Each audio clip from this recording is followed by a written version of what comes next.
Do you see that in many people's eyes? I do. I see it in a lot of people. I think there's something that God put in all of us, and that's to overcome, to move forward. Jesus Christ, you can trust him. He'll never fail.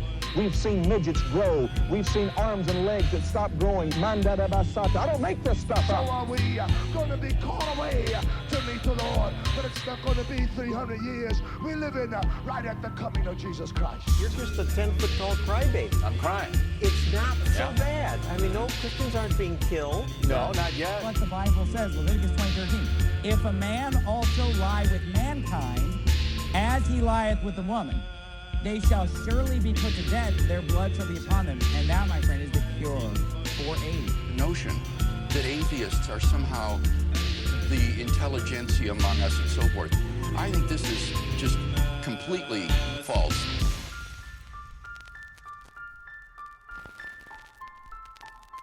Hey everybody, welcome to the Age of Reason podcast. How's it going, buddy? It is going, man. Still homeless, still living out of my storage unit over here. I thought your shit was supposed to be ready last, Friday, right? I've been hearing it's supposed to be ready on Friday for like 3 weeks now, so hopefully this is the last week. But I don't want to say it because I keep saying it and then it keeps happening. Because we make plans and God laughs.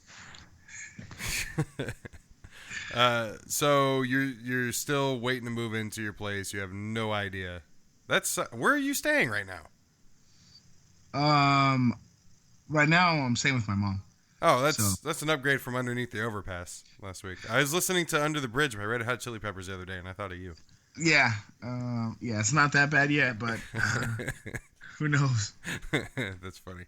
So how's it going, man? How's the life of a traveling vagabond going? It's not bad, man. Can't complain. I'm taking the time to kind of get out, so spent a couple nights in the Bay, just moving around, So, anyways, I've had a couple interesting conversations over the last week. Good, because I have not had any. I'm glad you have something. Yeah, so I got a couple. The first one, I'll start it off light here. This other guy that I work with was talking to me, and he's not religious, and he goes to church for his wife, and he was telling me a story how they had just finished mass on a Sunday, and somebody pulls out from the church, smacks into a car, and then takes off, hit and run. And the whole church was outside. Watch this whole incident happen. The irony, I think I just had to point out, just 'cause it just, it's a perfect story. Like, you leave church, you smack into somebody, and you take off running. So wait a minute, wait. It was a member of the church. Yeah, he just got out of the sermon. What? Seriously? So wait, did the member of the church? Okay, he or she is the one that did this, but did they hit the vehicle of another member of the church? I don't know. I think it was they turned too quick or something into like oncoming traffic or something. But it's funny stuff, right? I heard it and I was like, what the? They're not even being Christians on Sundays. That's terrible. Oh, yeah. So there was that. Then my good friend, he posted something saying there is scientific proof for hell. I thought, this ought to be interesting. There is. I live in it. It's hot as hell. It's been 120 degrees here in Arizona the last few days. Yeah. Oh, 120? Yeah, we got up to 120 2 days ago. Dear God. I think I'd be praying to somebody. Praying for something. Yeah, it was actually we're digressing, but I mean, it was, I think it was last Wednesday or Thursday, was the hottest year in Arizona, or hottest day in Arizona for June. So it's the earliest day. Usually they have 120 degrees here, but it doesn't start until July.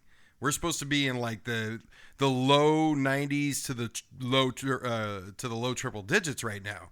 And we had it was 119 the other day. It was 117 for like 3 days prior to that. Like last weekend was absolutely nuts. Like when you're walking around, if you're standing next to anything, including the ground you're walking on, you can actually feel the heat touching you. You can feel it. It's absolutely insane. 3 more days. Fuck that. 3 more days. 3 more days. Anyway, you were saying? So the scientific proof. So I watched the video. I managed through it. It was 25 minutes long, and it was basically saying, since the core of the earth is hot, that the Bible was right in predicting hell is down there and that it's hot.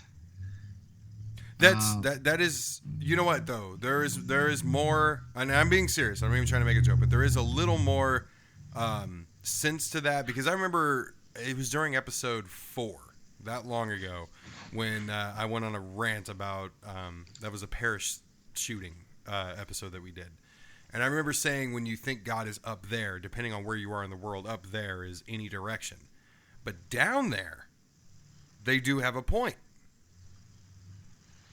It does go every direction for the most part. If you point down, it goes to the core. So there is a little bit of evidence for that. I'm trying to throw them a bone here. Yeah, no, but so I mean, the thing that I told him is just, first off, I'm like, this is not science, right? The guy was a pastor. No, of course not. He was giving his sermon, and he's like, well, why would it not be science? And I told him there's no evidence. There's no, all you're saying is that because you're just correlating, because we said that hell is hot and at the bottom, and the bottom of the earth is hot, or the center, it's got to be hell. Yeah, no, exactly. It's one characteristic. There's nothing about a crazy man with pitchforks and demons and, the sun could be hell.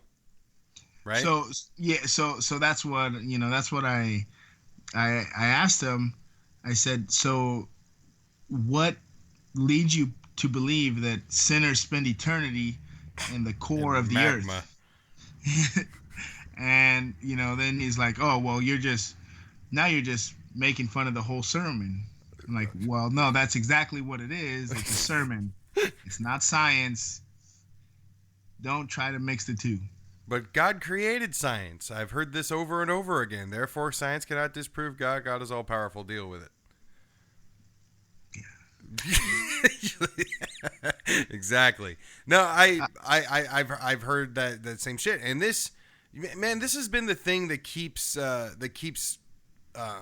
me. I keep thinking about this point, which is what people do when they're confronted with evidence to the contrary of their own belief, and how they strip the validity away from evidence, not by putting other factual evidence against it, but just saying, oh, this evidence that you're giving me right now is BS, because that's not possible. God is responsible for science.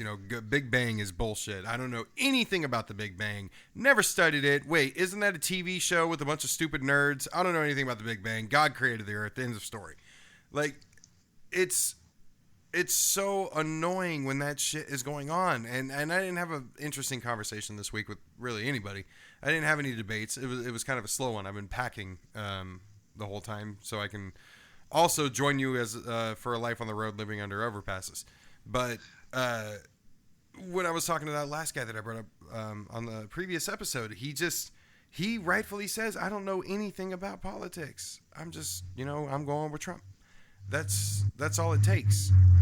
It's just, I don't know. It's so annoying to bystanders. It's really frustrating.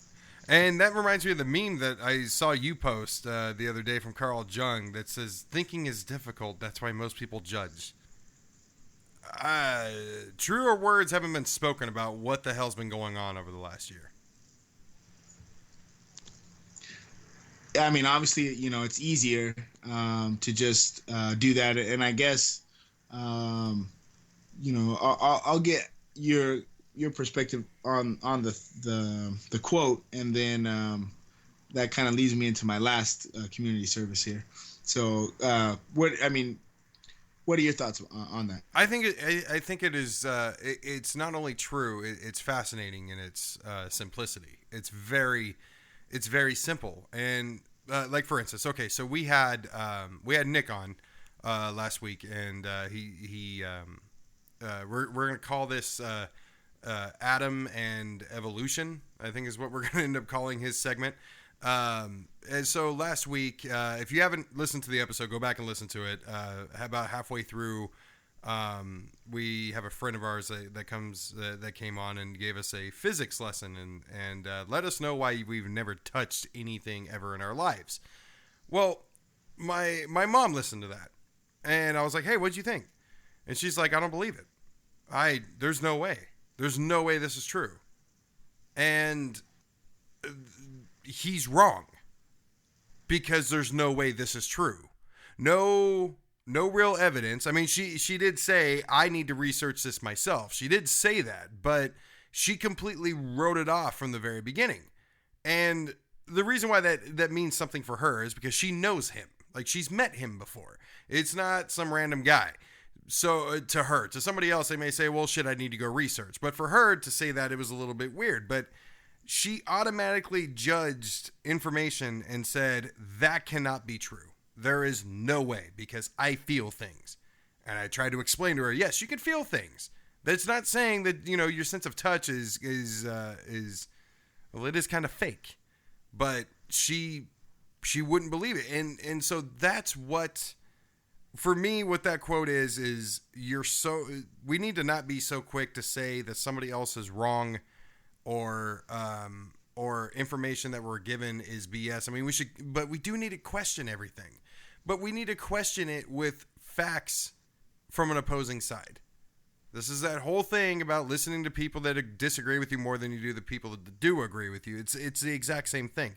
If you're, question everything, but question it with facts. Don't just write it off and say, this can't be true because it boggles my mind. As Neil deGrasse Tyson said, he was on Bill Maher last week, the universe is under no obligation to make sense to you. None. That's my thought. And sometimes, those things that are craziest, like, the idea that we've never touched anything, things like that they do require, go look it up, and then you'll actually see for yourself. It's things usually that you don't hear, I guess, that usually turn out to be true because, let's face it, the whole of the country is not very intelligent. So if the mass believes something, more than likely it's wrong. Unfortunately, you can put that on a small level when you talk about, a specific thing in science, or obviously, when it comes to electing the Republican nominee. Right. So what was your last conversation you had? Oh, yeah. So I attended a Bernie rally on Thursday. He actually came to my home city I don't know if it's a city, town of Modesto, California last week. So that was great. I'll talk about that a little bit more. Yeah, I wasn't sure if you were going to get into this yet. I was going to make that whole thing its own subject, but yeah, go ahead. Yeah, we'll get into that in a minute. So, but I attended, and the following day on a Friday, because I work graveyard, so I went in that night. I slept for a couple hours, at the end of the end of my shift at 8 a.m, the maintenance supervisor came up to the office where I finished my paperwork for the day, and I don't know how he made a comment about the Bernie people on Friday, and I was just gonna keep my mouth shut because I typically don't get into it with people. When we're engaged in a conversation, that's fine. But when it comes to my bosses and different supervisors and stuff, I'm not gonna just jump in there. But right. There's another guy who's he's an engineer, real sharp guy, about my age. Mentioned something. Said, "Oh, well, Alex was there," and the other guy said, the maintenance guy says, "Oh, I hope he wasn't. I hope he's not a supporter." And then that was all it took for me. It was, How'd that go? Well, I told him, yes, I'm a supporter, volunteer. I contribute to his campaign regularly, and right away it was kind of you're one of those guys. I'm like, come on, man, you know that I work here. You see that I work, I do good work. I'm here, I don't know, 50 hours a week. You can't just fall into the trap of, this is a lazy, socialist or whatever. But he's like, well, you just want all your stuff for free. And I'm like, well, if you give me a policy, I'll tell you how how it's going to get paid for. Well, healthcare. Oh, perfect. That's a great one. That's the best one to choose. Yeah, I'm like, perfect. So we start going into it, and he's just like numb, just like, no, you just want it for free. And we've talked about it before, but reallocating your fucking tax dollars and how you want them spent does not mean that you don't pay fucking taxes. If we're gonna say that we're gonna reallocate fucking tax dollars, that implies that the tax dollars need to be fucking paid in the beginning to begin with. Sorry. Thank you. Sorry. Moving on. Go ahead. Sorry. No, but well, yes, perfectly said. But so to me, it's a conservative issue. We work at the same place, so I know we both have healthcare. Since we have healthcare, if somebody walks in there without healthcare and has a $10,000 bill, isn't going to pay it, what's the hospital going to do? They're not just going to chalk up their loss. Once me or this guy go in there with healthcare, they're going to add on some crazy fee to help pay for the loss. Right. So I told him, you're paying more because people don't have healthcare. Wouldn't it just make sense for everybody to have healthcare? Not to mention we pay more per capita than any other country. And he just, couldn't get it. And the engineer guy that's around my age, he's like, hey, I saw this video the other day. Let's check this out. So he pulls us aside. And the video is about 6 years old, but it's talking about wealth and income inequality, basically. And it was, charting how much percentage the bottom, each 20% gets. The bottom 20%, the next 20%, the top 20%. And, it was showing that the CEO gets 300 times more an hour than the worker. And the guy, he just like, I don't know. I don't understand how people think maybe that, they're going to be that CEO, but he was just defending it. And luckily the engineer, was kind of on my side, and it was nice because the engineer, he makes, decent money. Engineers are, he's a smart guy, went to school, and he's a Birdie supporter. I got him on the bus, so it was nice to hear him argue back, but it was just so frustrating to hear this guy just with it's pretty much the same shit. It's nothing new, but it was pretty heated in the office for about 30 minutes. I'm getting heated right now hearing this. I am so fucking tired of people saying, "Oh, you just want everything for free." I don't know where this is coming from. I know it's coming from ignorance. It's coming from exactly what we said. It's people writing off things they don't understand as completely unfounded, but not doing any research to back it up. It's not about the government paying for things. It's about our tax dollars that we paying for different things other than soaking up 65% of it into our fucking military. That's why it's so frustrating. It's just frustrating because people have a system in their head. Like, they have an idea of how certain things work. And what we need, and that's fine. I mean, I don't know, what's a complicated topic? I have a certain idea of, I don't know, anything. Like, I have an idea of how houses are built. I have an idea of how to do it. I know the very first thing you should do, at least I think I do, is that you'd lay down a foundation. And then after that would come framing, and then maybe your electrical, and then you'd put up the walls, and then the roof, or, and then you'd paint and then lay carpet. I think. But if somebody came up to me and said, actually, no, you frame and you start, I don't know if this is true or not, but if a construction worker came up to me and said, no, you actually do the roof, then the walls, I would not sit there and go, no, I ain't taking that. You just want your fucking walls for free, sir. That's your goddamn problem. You want it to trickle down onto your walls from the fucking roof. I know you're kind. I would not do that. I wouldn't say that to somebody. I would say, you know what? That sounds a little weird to me. I would think starting with the roof would make more sense, or starting with the walls, vice versa, whatever. And then I would go do my own fucking research. I've been called arrogant before because I've told people I don't lose arguments almost ever. But it's not because that I'm just all-knowing and all that other shit. It's not because I'm that intelligent. It's that I'm smart enough to choose my battles. I do not get into arguments that of subjects that I don't under-fucking-stand. A guy that does not believe in evolution has a degree in biology. Told me evolution's bullshit.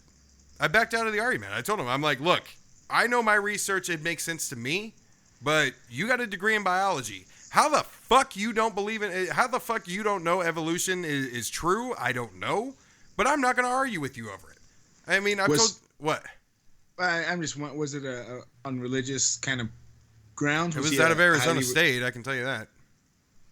Which I don't know if that's saying much. I mean, Lawrence Krauss teaches at Arizona State, but I mean, I know it's out of that school, and it was, evolution is still is debatable and not looking solid, and like the evidence is solid, and I'm just like, okay, well, I'm not going to argue with you about this. You're going to throw fucking words and terms around that you learned that I have not.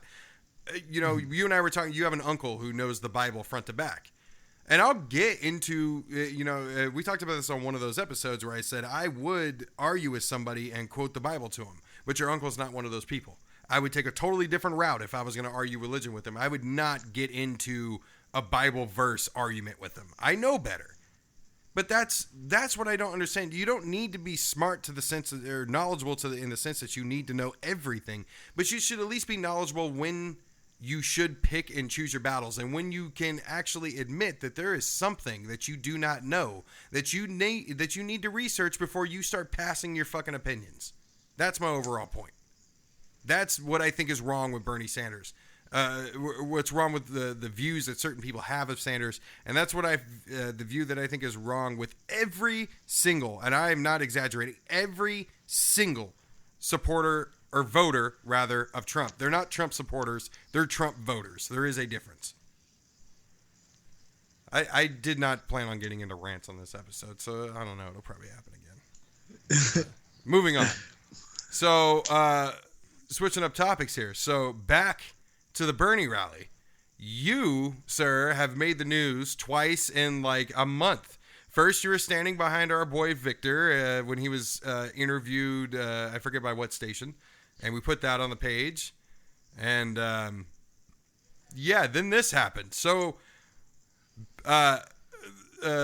Big Daddy, what happened? And please explain why I'm calling you that. That way that doesn't just fall off to the wayside. I'm not sure. You know exactly what the fuck I'm talking about, you guys.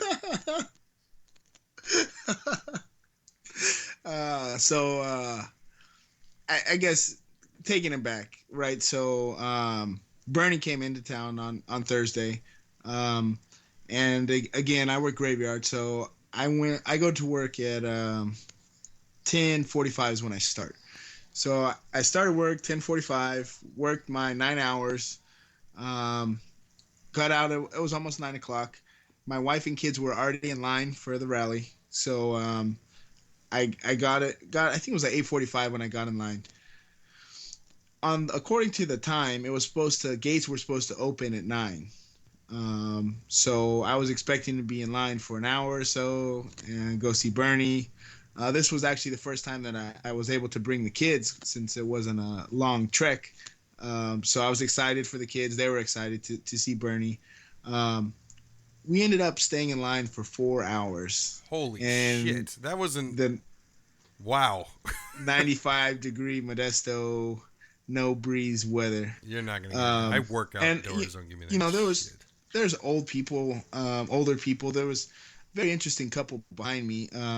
It was cool because I heard him say like, "Oh, we haven't seen lines this long since the anti-war protest," and it was just, as I talked to them later, they were just like old activists. It's always cool to meet people at the Bernie rallies and talk to the different people. But these people were in particular interesting, and they were old, elderly, and so we finally get in there, finally get our spot. We're kind of in the back so the kids can sit against the wall because they were tired. They had been in line for 4 hours. Bernie starts speaking, and literally 5 minutes into it, you just hear a big commotion. And all I saw were these two guys standing up on the speakers with animal rights liberation flag or something like that. Animal rights are social rights. I think animal liberation. Animal liberation is social rights or something like that. Yeah, something like that, right? So I saw those guys up there, and I was like, "Oh, here we go again." I was looking forward to seeing the Secret Service spear them off the entertainment, off the speakers. I thought that was going to be fun. I didn't know at the time, but I guess there were about 4 other protesters closer to Bernie. Right. And those people, the Secret Service had grabbed, and they were in the process of arresting these guys, those 4. But these guys were standing on there for, it was probably a good, 3, 4, 5 minutes. And I'm standing there just kind of waiting, like, okay, let's get on with it. And this big guy gets up there.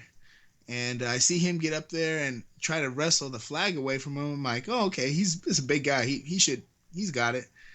And right as I think that, it's almost like they told him no or something, because he just turned around and just like, okay, and just like walk down in shame, You want some of this too, old man?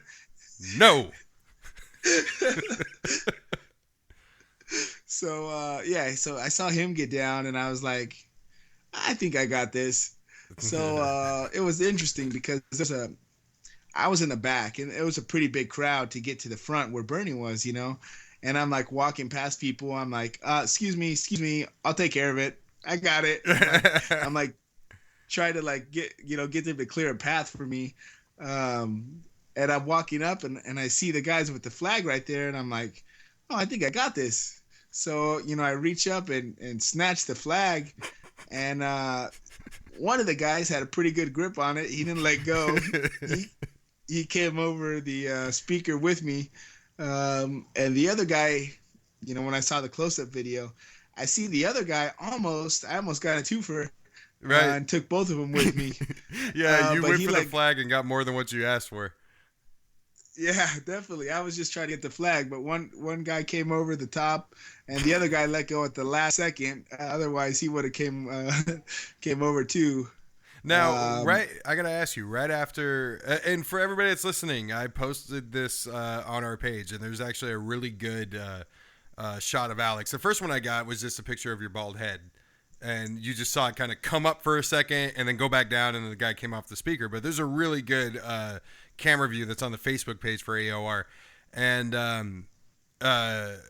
what did you say? Because right after the dude fell, now you didn't care.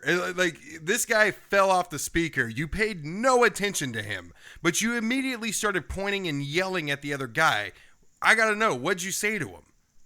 I think I told him to get down or something like that. That's it? Yeah, I think, there might have been some colorful adjectives in there. But I mean, it was pretty much for the most part, just get down, I think I was pretty pissed off. I don't know for being, hot or whatever, but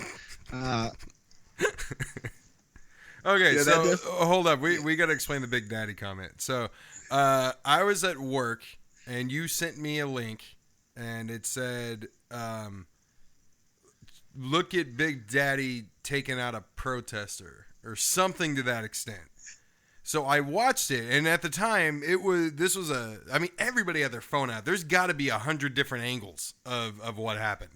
But the particular one that you sent me was kind of far back, and there was a rather large, like, bald-headed Secret Service guy. Those two people that you were talking about up front by the guardrail before your incident happened, it was on there, and he pulls this guy over the guardrail, and he didn't really slam him down or anything. It was... I've seen much worse by bouncers and concert security. They pulled this guy down, then they pulled one more, and then they took him off, and I'm like, all right, yeah, okay, whatever. And I text you back, I'm like, what the hell's a big deal? Like, this guy didn't get slammed that hard. Like, what's... And you're like, no, that was me. I'm like, when did you join the Secret Service? And you told me to keep watching. And then I saw that, and then your mom sent me the up close link, and I'm like, holy shit, dude.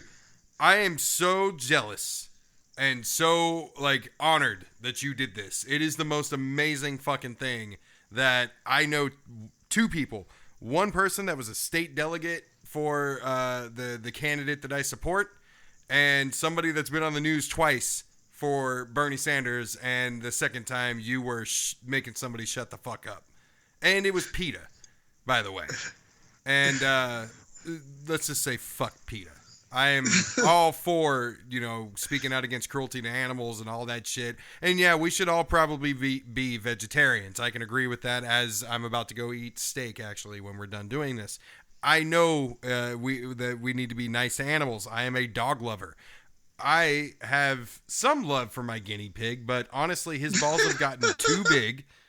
Seriously, his balls got bigger. He's been biting. He's been snapping at me. My wife touches him like all the time. She picks him up. She pets him. No fucking problem. I go near that fucking pig. He tries to bite my finger off. I still love the little motherfucker, that little goddamn rodent. But still, fuck PETA. So congratulations to you, sir. I love watching what you and Victor are doing every time you guys end up going to one of these rallies. It's fucking great.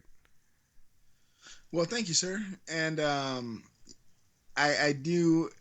The next day, I got to flip the script a little bit and feel like a Trump supporter. I went to United States versus Colombia, a soccer match, and I had to chant USA, USA every 30 seconds. I was outnumbered by the Colombian, so I lost my voice. It's still a little raspy, but yeah, it was. Definitely, I felt a little bit like the other side, dressed in red, white, and blue and chanting USA. Not that that's a bad thing or something we don't support, but typically, it's the Make America Great Again guys that do all that good stuff. Well, speaking of making America great again, there's something that I want to bring up, but I just saw it 5 minutes before we started this show, and I haven't had a chance to fact check it. I will just say that I didn't think I can hate Donald Trump any more than I do. But if I really find out that Donald Trump really did call Stephen Hawking some sort of R2D2 wannabe intellectual, that hatred's going to get much, much worse. I don't know if it's true or not, so I want to be very open about that, and I will, if it is true, I will go on a rant about it next week, because it is just, it's not only, if it is true, it's not only further proof that Trump is just an amazing asshole. And if this obviously is true, it's not the first time Trump has made fun of somebody's disability. There was the reporter that he talked about, I don't know, maybe 4 or 5 months ago. But I've never heard of that reporter prior to this, but Stephen Hawking, for an atheist, Stephen Hawking's a pretty damn big deal. But anyway, moving into, do you know if this actually happened or not? I haven't heard that. I didn't see that. So I just saw it 5 minutes ago. Stephen Hawking called him a demagogue, and I saw Stephen that it Hawking. Yeah, Stephen Hawking called him a demagogue, and I saw a response from Trump. But like I said, I need to fact check it. I'm not sure. But if it is true, more rants will be coming up. But I guess speaking, while we're ranting and talking about Trump, I think the thing that he said recently definitely deserves some attention, right? So it's probably on here. I got a whole list. Go ahead. Yeah. So basically, about the judge, right? And yes. The Trump University. Yeah. For a while it was, when he came out and said, when Mexico's not sending its people, it's not sending its best, it's sending rapists. They're rapists. They're drugs. Yeah. So that part was clearly racist, right? But aside from that, just the idea of building a wall is not necessarily a racist idea. There's a lot of Hispanics that went through the legal system, the right way. Right. That feel like that's the way it should get done. So aside from those initial comments, there was not. I mean, he's obviously like a bigot and stuff, but there wasn't too many things that were directly against Mexican people, right? But what he's saying about this judge, who's doing what any judge would do, I mean, nothing insane. He's ordering documents. It's just. I mean, it wasn't even a ruling. He's simply saying, I need these documents. He's requesting documents from Trump University. That's all this is over. And and Donald Trump, I'm sure you've heard the interview where he says he's Mexican. I'm building a wall. It's because of his Mexican heritage that he's making a very bad decision. He on a separate interview, he was asked if you feel this way about Mexican heritage, would you feel this way if the judge was Muslim? And he said yes. But so Muslim and Hispanics, I mean, he obviously has it in his head that they are enemies. Exactly. And that's a big point. Trump has it obviously in his head that Muslims and Mexicans, he doesn't really say the word Hispanic, so I won't say Hispanic, but Mexicans specifically, are his enemy. There has to be a reason for that. Like, you don't think somebody is your enemy unless you have reason to believe that you either they did something to you, you feel like you did something to them, or they did something to you. One of the two. But I can't remember the last time Mexicans or Muslims did anything to Donald Trump. But I think that's a key point to pick up is that he's got it in his head, and this isn't even the ruling. This isn't even coming after the judge, who is American born, I think, from the state of Indiana. This isn't even coming out of the court decision. This is just because the judge said, I need documents. That's it. And it's just, I was having this conversation with somebody today, and he was saying, oh, it's a conflict of interest. I'm like, oh my God. So is it a conflict of interest for a white person or a black person to have a white judge? Right. Because that's basically what Trump's saying. Exactly. You should go back and look at every single black person that's been sentenced by a white judge or a Hispanic judge or somebody that's not African American, right? Because they might have some kind of bias against, the people. It's ridiculous. I mean, some of the Republicans have already came out and spoke against it, but to me, these are his worst comments by far. It's what he I just thought doesn't was realize crazy. what he's doing. What I thought was crazy, like literally just insane, is what was the guy's Jake Tapper, right? Jake Tapper was interviewing him. Okay, so when Tapper asked him that question, he didn't answer the question. He said, so Tapper says something to the extent, I'm not going to get the question quoted correctly here, but he says, do you think that because of the Mexican heritage of the judge that you're going to be treated unfairly? Something to that extent. Trump immediately responds with, I'm going to build a wall and we're going to make the Mexicans pay for it. and we're gonna deport 11 illegal, and he stops him, and I'm just like, holy shit, Mr. Burns, like that's what he's fucking nuts. And back to what you said about the wall, you're like, I understand what you're saying. Building a wall on Mexico, on the Mexican border, isn't necessarily racist. It's about security or whatever. Like, I get that. But it is racist because it is coming from Donald Trump. It is racist because you know what's going through this guy's head. And it's not because we're suspecting it. It's because this motherfucker has told us. Not to mention, like I said last week, that wall is not going to help a motherfucking thing. It's not going to do shit. But while we're on the subject of Trump University, and I got one more thing to go after Trump about. First off, and I'll be honest, I'm going to quote my sources here. I was watching Last Week Tonight with John Oliver, and their investigative reporting is great. So from here, what I was told was, it's actually not a real university. The instructors had no sales experience whatsoever for the real estate secrets and all that other shit that they were supposed to be teaching. Not their students, their buyers. They weren't called students, they were called buyers, the people that went into Trump University.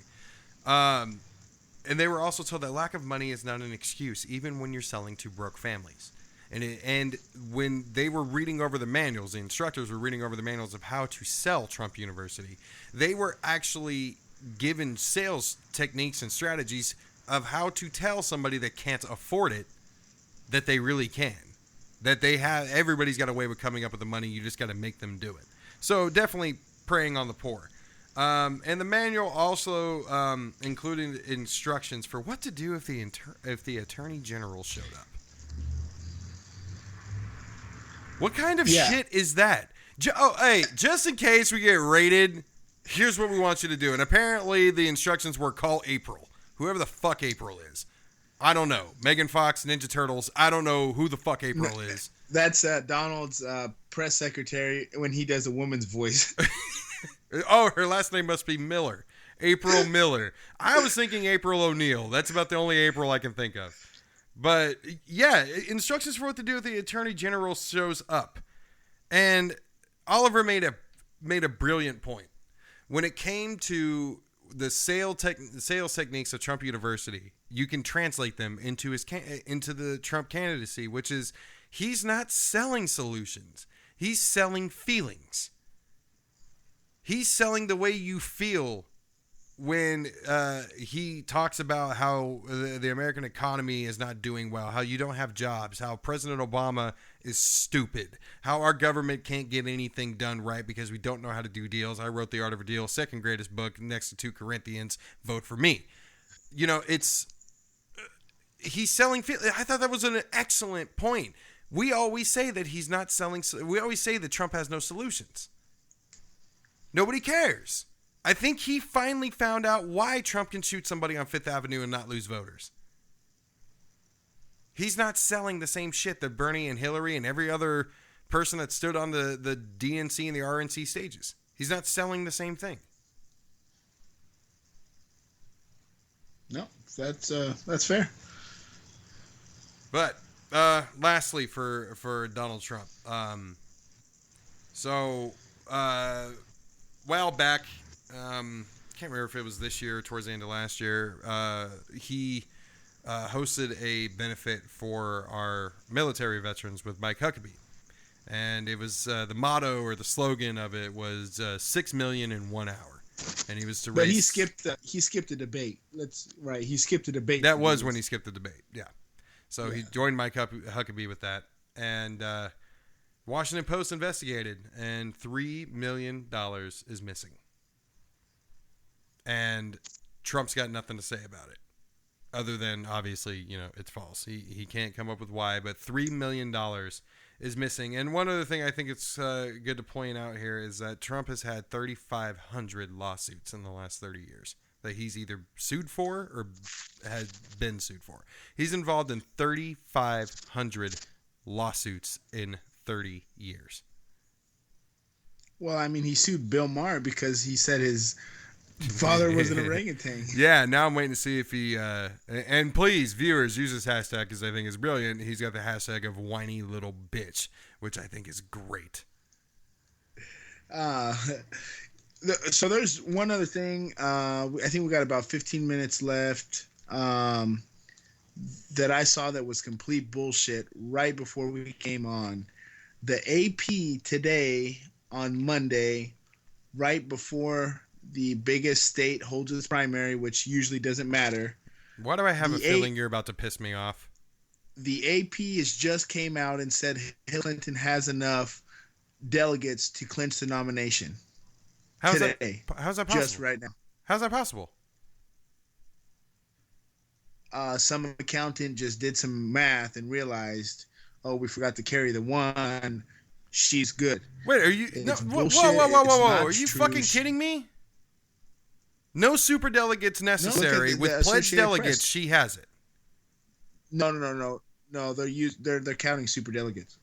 Well, you can't fucking count superdelegates. They don't vote until next month or later this month. The AP is saying it's already done. It's done. There's no reason to vote tomorrow for the last remaining 7 states. Are you fucking kidding me? Hey, look. First we have somebody that is a state delegate for Nevada. Then you're making the news, and now for the first time we have breaking news.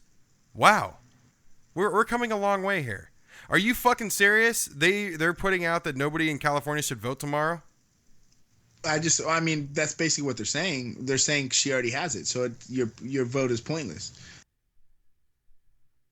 But what about we had some superdelegates in Virginia that swapped from Hillary Clinton over to Bernie Sanders last week. She doesn't have.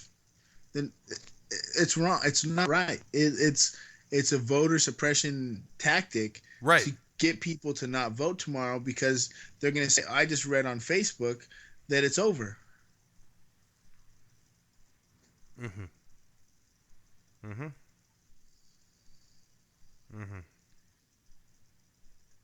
Okay.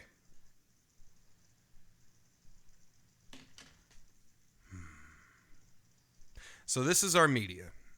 Now, I have a feel-good media story that I just I watched last week tonight just before I got on here. And John Oliver this past weekend, or this last Sunday, yesterday, did an episode on debt.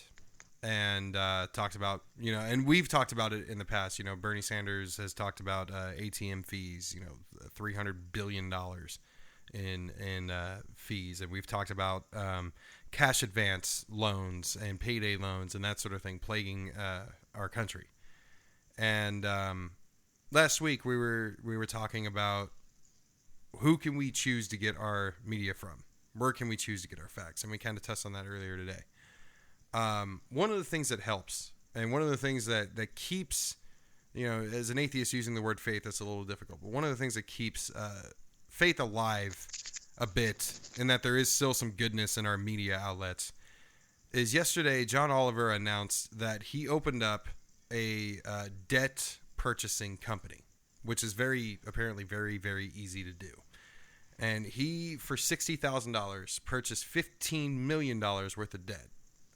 Worth of medical debt from the state of Texas, which held the lives of 9,000 people. And John Oliver broke the record for largest giveaway over Oprah with $15 million in debt relief for 9,000 people in the state of Texas. That is amazing. I got chills watching the whole thing. If you watch it, you kind of see where he's going with it. I've said before that I love when he gets involved with things. He doesn't just report, he doesn't just make jokes. They actually do shit. Like when he opened up our Lady of Perpetual, what was that? Lady of Perpetual something. Sorrow or something. Yeah, Lady of Perpetual. I forget, but it was a fake church, basically. He actually goes out and does things. And he's done some very funny things, and he's done some good things. But what he just did yesterday, imagine being one of those people. One of them was had respiratory issues and was $80,000 in debt. Imagine being that person, and $80,000 is now no longer you're not bearing that load anymore. that is beyond amazing. And the reason I bring this up is because look what the media just did. They're taking away even before our Constitution, before our flag, before any of that, our right to vote is supposed to be what matters most, because if we're ever going to change what our flag looks like, it'll likely come down to a vote. If we're going to change one of our amendments, it's going to come down to a vote. Voting is the foundation of the freedom that we think that we have in this country, that everybody is very quickly finding out that is being diminished from us because we are being sucked into this fucking dark orange abyss of fear right now. And unfortunately, the Democratic Party, which we always knew was a bit dirty, just got really fucking dirty. I thought it was a perfect time to bring up what I just saw before I got on here. There is a little glimmer of fucking hope out there that we can depend on some people to give us what they at least believe is the truth. I don't know, man. That's worse than when you told me that Rupert Murdoch bought a portion of Vice News. I just saw it right before I came on, and I it's bullshit. Right before, nothing has changed. I guess she did win a little bit of the delegates on Saturday in Puerto Rico, but it wasn't enough. Nothing has changed enough for the math right before the election.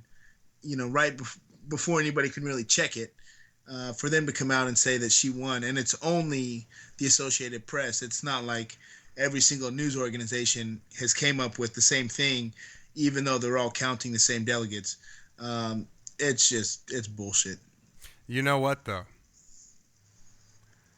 Bernie's age group doesn't watch the Associated Press. I don't watch the Associated Press. I don't pay attention to that shit. It's all over my Facebook, though. I know it's all over your Facebook, but who do you think is going to listen to that? Do you think the old people that are going to be voting for Hillary tomorrow are going to be more likely to be watching news sources that tell them that they don't have to worry about voting than Bernie supporters? No, I think it's going to get, because people that vote for Hillary, you can still say I voted for the first woman president, or whatever. There's still some value in voting for Hillary. But what they're trying to do is make voting for Sanders pointless so people won't do it. Yeah, well, okay, all right, I see what you're saying. I hope it backfires. I hope everybody gets faith in Hillary that she's going to blow Sanders out of the water in California tomorrow so they don't bother going. That would be great. But this is some dirty shit, and you and I set out with a principle of, you and I are both Sanders supporters, but we were not going to unrightfully talk ill of Hillary Clinton, unless she deserved it. But we were trying to stay on that side because a Hillary presidency is better than Trump or Marco or Bush or Cruz, at that time. She lost my vote. She lost it. I mean, Bernie being what he is, which is a lot to me. Regardless, whether or not Hillary, take away all of Hillary's corruption. If I had to vote for Hillary because she won the nomination, I would still be a little like, man, I still kind of wish I would have had Bernie, but I would have been okay. But Hillary caused me to lose my interest in Hillary Clinton. She did that. And it wasn't the right, it wasn't Benghazi, it wasn't her fucking emails. It was the way she treated the newest members of the Democratic Party. That's what put the nail in her coffin for me. Yeah, I think Bill Clinton said Bernie supporters are going to be toast. Yeah. I don't even know what the hell that means, Well, they haven't legalized weed in California yet. It's obviously, going by the age statistics, it's the Hillary supporters that are don't have much time left. Yeah, exactly. Yeah, well, shit. It's the second time you've done this to me. There was that one time we were about to end the episode, and you brought up Murdoch buying stock in Fox News or in Vice News, and Now you're doing this. So I can't say go out and vote tomorrow because this probably won't go up until tomorrow. So what I will say is California, you better have gotten out and fucking voted tomorrow. Because there is one thing that I did see, which was I'd rather have Hillary than Trump. Doesn't really work anymore. Trump's beating her in some polls. And Hillary is tying Trump and others. So it's not a decision anymore on, well, I'd rather have Hillary than Trump, so I'm going to make sure Hillary wins the primary. That's not an option now. Yeah. We'll see how it goes tomorrow. I expect a contested convention on the Democratic side because neither candidate is going to have enough pledged delegates to secure the nomination. And, when you think about it, that is something pretty amazing because, look, Clinton's going to be pretty close. Right. And even Bernie's not going to be too far away. Right. So, I mean, there's plenty of delegates out there. It's not like set up where somebody's always going to barely slide in. This could have been a landslide. And for Bernie to have put up what he's done and to get as many votes as he has, the way he's done it without a super PAC, I think it's amazing. And I hope that all these millions of people continue with the, progressive agendas, vote in their states, vote, in their counties, and elect some more progressive thinkers because we could definitely use them right now. Well, whether Bernie gets elected or not, Bernie, from every poll that we see, Bernie is a sure thing if he wins the nomination. He's the closest you can get to a sure thing. Actually, I don't think the gap that exists between Bernie Sanders and Donald Trump is the typical gap that you see Obama versus Romney, Obama versus McCain. I mean, we're talking between 8 and 20 point lead over Donald Trump nationwide in almost every poll that comes out. So it's a sure thing that we get Bernie Sanders if he wins the nomination. It is not a sure thing anymore that we get Hillary if she wins the nomination. So with that point and what you just said, whether or not Bernie wins the nomination, everybody getting off their ass and making sure they take an interest in politics from down to their city, local level up to the presidency, none of that will matter. And getting Bernie elected or just getting this far will all be for nothing if everybody just disappears and goes back into, throws their head back in the sand, or for the first time after paying attention to politics, all these millennials, the young ones, throw their heads in the sand. But it's, I hope everybody votes tomorrow. It's too important not to. And, I don't know, man. We'll see what happens. I hope it does go to a contested convention. I mean, this is definitely history. And I'm tired of people saying it's Hillary's turn. And I'm tired of people saying she should have it because she's a woman. And I'm really tired of people saying, I really like her now. She sounds like Bernie Sanders. Fucking vote for Bernie Sanders then. But being a female and being involved in politics for such a long time, neither one of those things qualifies you to be president. You might as well say Trump Stakes and Trump University qualify him to run a country. So we'll leave you with that. Next week's episode should be pretty damn interesting. So we'll see. Alex, thanks, man. And take care, everybody. We'll see you next week.